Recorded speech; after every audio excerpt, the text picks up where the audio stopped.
धन्यवाद संचालक महोदय। आज के इस कार्यक्रम को आयोजित करवाने वाले तमाम नौजवान साथी को मेरी ओर से धन्यवाद, जोहार। साथ साथ में दूर दूर से आए हुए तमाम समाज के मेरे इज्जतदार बुजुर्गों, नौजवान युवा साथियों एवं माता बहनों, आप सबको मेरी ओर से जोहार। 15 तारीख के दिन भगवान बिरसा मुंडा की जन्म जयंती मनाना चाह रहे थे, लेकिन हमारे कई और कार्यक्रम थे। तो यहाँ की जब बात सुनी, हमने 17 नवंबर को पूरी तैयारी के साथ में यहाँ आना स्वीकार किया।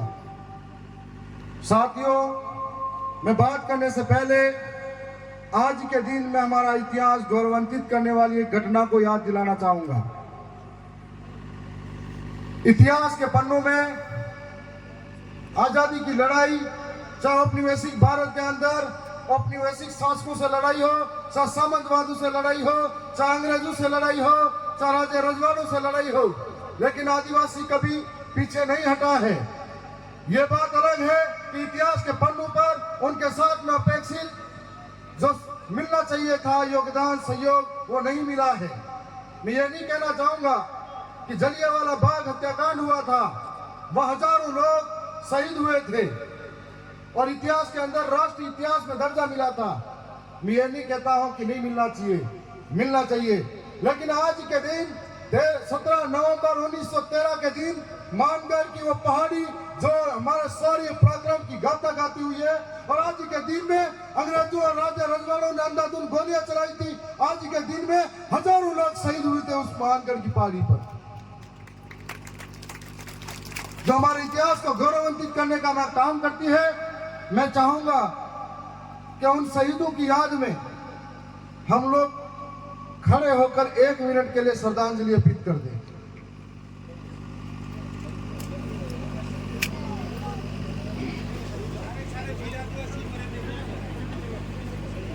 और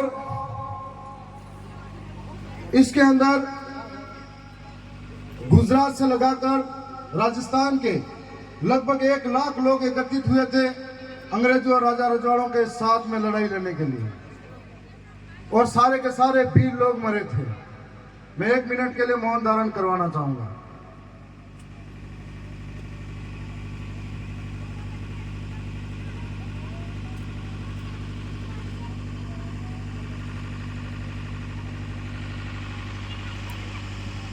धन्यवाद। बिरसा मुंडा, बिरसा मुंडा। मैं आज दूसरी ओर आना चाहूंगा महामानव क्रांति सूर्य धरती आंबा बिरसा मुंडा की ओर। एक साधारण सा बालक जो भगवान बनने तक का सफर रहा, मात्र 15 वर्ष की आयु में झारखंड के अंदर तब तत्कालीन सरकारें, सामंतवादी सरकारें और सामंतवादी सोच, राजा रजवाड़ों की सोच के आगे आदिवासियों के साथ में बेगारी प्रथा के नाम पर हमेशा टैक्स वसूला जाता था। कभी उन्हें जमीनों से विस्थापित होना पड़ता था, तो कभी उनके अत्याचारों से, और हमेशा हमें प्रताड़ित होना पड़ता था। धीरे धीरे आदिवासियों में संगठन और शक्ति लाने का काम किया। मात्र 15 वर्ष की उम्र में भगवान बिरसा मुंडा कहे जाने वाले मुंडा हमारे गांव गांव से लोगों को एकत्रित करते थे, नौजवानों को संगठित करते थे, और अंग्रेजों के खिलाफ लड़ाई लड़ने का उल गुलाम का नारा दिया था। और उल गुलाम के माध्यम से उन्होंने ये कहा था कि अबुआ दिसुम अबुआ राज, मेरी धरती में मालिक, ये आह्वान किया था।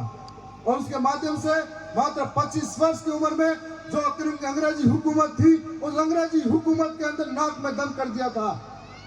बाद में धीरे धीरे उनके आंदोलन को कुचलने का काम हमारे ही समाज के कुछ गद्दारों ने किया था, जिन्हें पकड़वा दिया, धीमी गति का जहर देके उन्हें मारा गया था। लेकिन वो नौजवान मात्र 25 वर्ष की उम्र के अंदर देश और दुनिया में अपना नाम कमा चुका था और भगवान कहलाने लग गए थे। मैं पिछले समय में झारखंड गया था। झारखंड के अंदर पग पग पर हमारा इतिहास गहरा है, हमारा त्याग और बलिदान है, हमारे लोगों की कुर्बानियां हैं, और झारखंड के अंदर भगवान बिरसा मुंडा है। भगवान बिरसा मुंडा के नाम पर बड़ी बड़ी राजनीतियां हुई। लोग आए, उनके नाम पर स्टेडियम बनाए गए, उनके नाम पर डाक पत्र जारी किए गए, लेकिन भगवान बिरसा मुंडा का परिवार आज भी दुखी है। आज भी उनके घर और उनको कोई सुविधा नहीं मिली। अभी भी सरकारी आदमी लोग हैं, राजनीतिक लोग हैं, सिर्फ फोटो खिंचवा के फिर नाम से कहते हैं कि हम आदिवासियों के साथ हैं। वो मात्र 25 वर्ष की उम्र में हमारे समाज के लिए शहीद हो गए थे।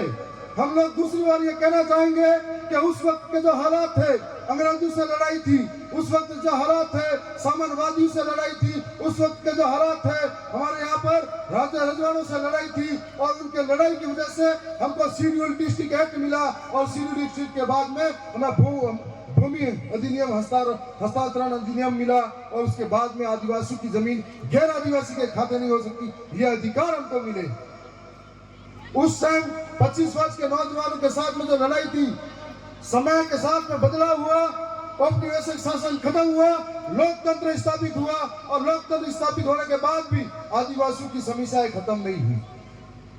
और आज आदिवासी भूखमरी से, बेरोजगारी से, भ्रष्टाचार से मुक्त नहीं हुआ, जातिवाद से मुक्त नहीं हुआ, माता बहनों के साथ अत्याचार से मुक्त नहीं हुआ, और आज भी हमारी लड़ाई औपनिवेशिक शासन से खत्म हुई, उसके बाद में राजा रजवाड़ों से खत्म हुई, लेकिन काले अंग्रेजों की सरकारों से खत्म नहीं हो पाई। आजादी के बाद भी आदिवासियों की हालात जैसी की तैसी बनी हुई है।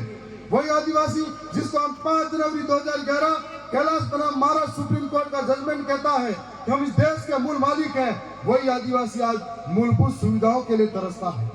कभी विकास के नाम पर विस्थापित होता है, तो कभी डैम के नाम विस्थापित होता है, तो कभी खनन अपनी मूल जमीन से रोज विस्थापित होता है, दर दर की अपनी ठोकरें खाता है। जो आदिवासियों के नाम पर यहाँ से आगे बढ़कर जाते हैं, कभी आदिवासियों को बचाने की बात नहीं करते हैं, आदिवासियों के दुख सुख में खड़े नहीं रहते।